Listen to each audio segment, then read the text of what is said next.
subax wanaagsan dhageystayaal qodobada wararka raadiyaha kulmiye saaka kuwada ugu waaweyn waxaa ka mid ah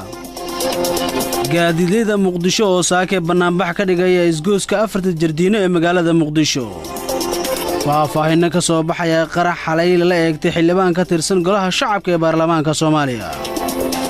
midowga Afrika oo sheegay inay sare u qaadi doonaan dagaalka ka dhanka al-shabaab xerlaaliyaha maxkamadda gobolka Hiiraan oo sheegay in la xisaabtami doono saraakiil shaqo joojin lagu sameeyay ciidamada booliiska oo Minneapolis ka sameynaya bartamaha magaalada Beledweyne ee gobolka Hiiraan dibadbax xoogan oo ka dhacay dalka Pakistan iyo ra'iisul wasaaraha Canada oo qirtay inuu sameeyay falal cunsurnimo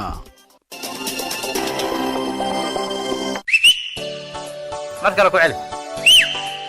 warbali waran maxaan kaaga waramaa xaaladda dalka ma run baad rabtaa mise been run baan rabaa beenraad ma leh kulmiye ka dhageyso wayna ka hadaba waa subaxnimo khamiis ah taariikhduna waxay ku beegan tahay 19 bisha 9aad sanadka 2019 warkaas oo dhan saaka waxa akhrinaya wariyaheena maxamed nuur shuuriye barakaad aad baad u mahadsantahay cali ibraahim cabdulaahi cali suxayfa warkii oo dhammaystiran gaadiidleyda muqdisho ayaa saakay dibadbax cabashaa waxay ka dhigayaan isgoyska afarta jardiin ee magaalada muqdisho sida warkan uu ku faahfaahinaya waryaheena axmed maxamed ibraahim saakay waxaa dibadbax dhigaya gaadiidleyda gawaarida bielka ka shaqeysa kuwaas oo ka cabanaya sida ay sheegeen lacago xad dhaaf ah oo lagu soo rogay inay bixiyaan gaadiidleydan ayaa sheegay inaysan suurtagal ahayn inay bixiyaan lacago xad dhaaf ah bacdama ay bixiyaan lacag $2 ah subax waliba iyadoo ay wadooyinka xiran yihiin isgoosyada darjiinka ilaa iyo degmada xamarweyne bustaajada ku taala ayay dibadbaxan ka dhigayaan gaadiidleyda mid ka mid ah gaadiidleyda oo la hadlay radio kulmiye ayaa sidan u sheegay xabashadana waxay ku saabsantaa walaalow baabuurta ka shaqaysa jirdiinka iyo xamarweynaan hamadan walaalow nin askariya oo degmada ka yimida noo yimida saakay wuxuu yidhi boqol fulan ka rabaa calaa baabuur $100 ka rabaa waxaan kuu sheegayaa anagu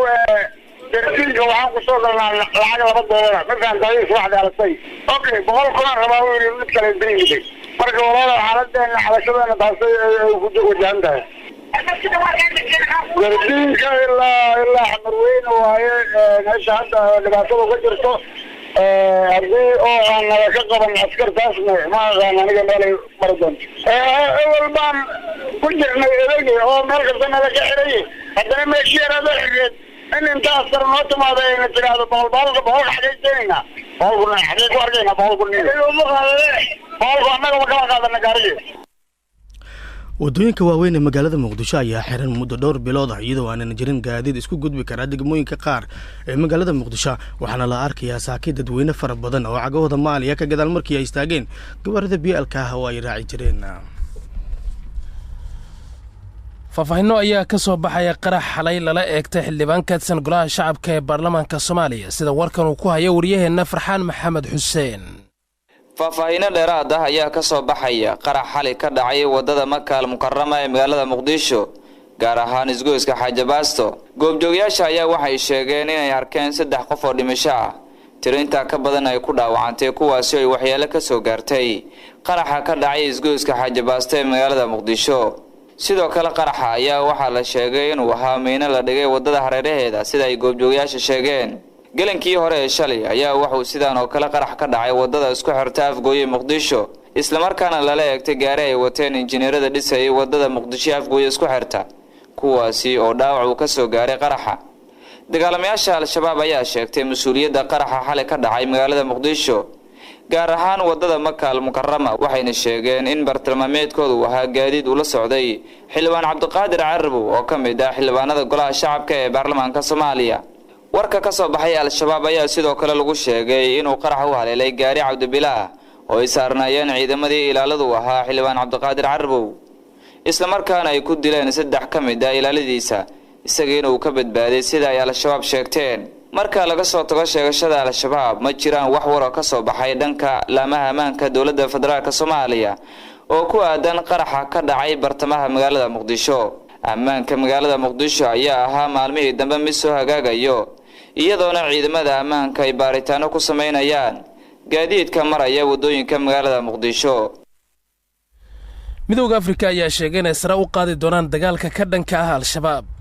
howlgalka midowda afrika ee amisom ayaa sheegay in ciidamada amisom ee ka tirsan kuwa ka soo jeeda dalalka ethoobiya iyo jabuuti ay sare u qaadeen dagaalka ay kula jiraan dagaalamayaasha al-shabaab. nika baslakera oo ah ku-xigeenka la taliyaha amisom oo booqasho ku tegay qaar ka mida xirooyinka militari ee ciidamada soomaaliya ayaa sheegay in amisom ay diyaar u tahay sidii ay ciidamada dowladda kaga taageeri lahayd sidii ay waddankooda u difaaci lahaayeen. ciidamada SNA waxay u baahan yihiin in laga taageero sidii ammaanka guud ee dalka ula wareegi lahaayeen. taasina waa qorsho xaaladda kala guurka oo ciidamada amisom amniga dalka ugu wareejinayaan, ayuu hadalkiisa sii raaciyey. lakera oo sidoo kale booqasho ku tagay xarunta ugu weyn amisom ee qaybta afraad, taasi oo ay maamulaan ciidamada jabuuti oo taageero ka helaya kuwa ethoobiya, ayaa ku ammaanay dagaalka ay kula jiraan dhaqdhaqaaqa al-shabaab.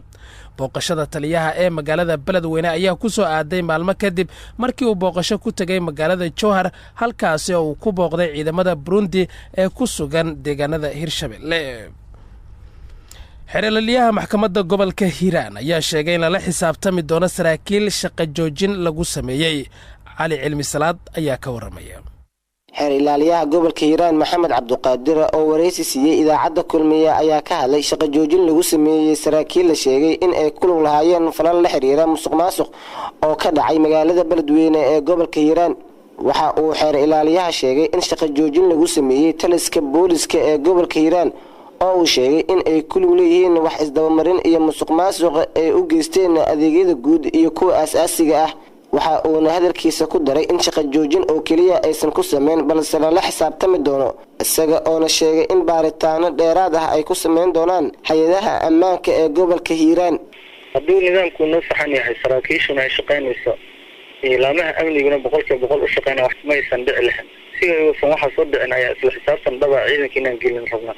si amnigii kala dambeyntii u soo laabto.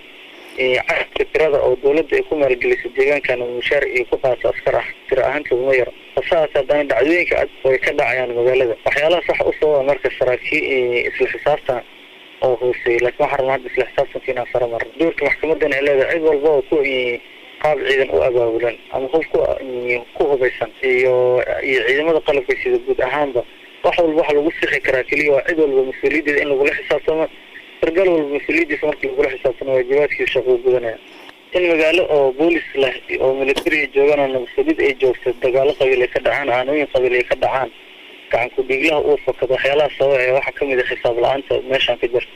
marka isla xisaabtan dhaba laamaha amniga la gelinaya, kadibna amniga usoo laaban doonaa. hadalka xeer ilaaliyaha gobolka hiiraan ayaa imaanaya iyada oo maalintii shalay ahayd shaqo joojin lagu sameeyey taliska booliska ee gobolka hiiraan. ciidamada booliska ayaa miina baaris ka sameeyey bartamaha magaalada beledweyne ee xarunta gobolka hiiraan. shamis xasan haaruun ayaa qaada dhigaysa. wararka naga soo gaadhaya magaalada beledweyne ee gobolka hiiraan ayaa waxay sheegayaan in halkaasi ay ciidamada boolisku ka sameeyeen baaritaano bartamaha magaalada beledweyne. ciidamada ayaa si gaara waxay baaritaano miina baarisa uga sameeyeen inta u dhaxaysa wadada xidhiidhisa garoonka diyaaradaha iyo magaalada beledweyne. saraakiil u hadlay ciidamada miina baarista sameeyey ayaa waxay sheegeen inay soo gabagabeeyeen baaritaanadooda islamarkaasina ay ku soo saareen miinooyin fara badan. waxay intaa ku dareen inay si nabada u qarxiyeen haatanna wadadaas la adeegsan karo. sidoo kale saraakiil u hadlay ayaa waxay sheegeen in wadadaasi muhiimka ah ay shacabka iyo dowladuba ku dhibanaayeen in muddo ah, cabsi ay ka qabaan in miinooyinkaasi dhulka ku aasnaa ay waxyeeleeyaan, haatanna ay soo afjareen dhibaatadaasi.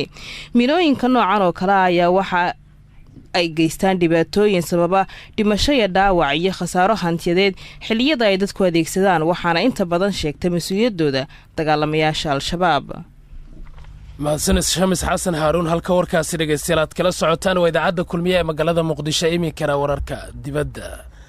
dibadbaxyo xooggan ayaa ka dhacay dalka baakistaan. dibadbaxyaal caraysan ayaa isugu soo baxay degmada keesa kadib markii halkaasi laga helay midadka 3 wiil. booliska ayaa caddeeyey in mid ka mida 3 wiil ee dhallinyarada ah loo geystay kufsi kahor inta aanan la dilin.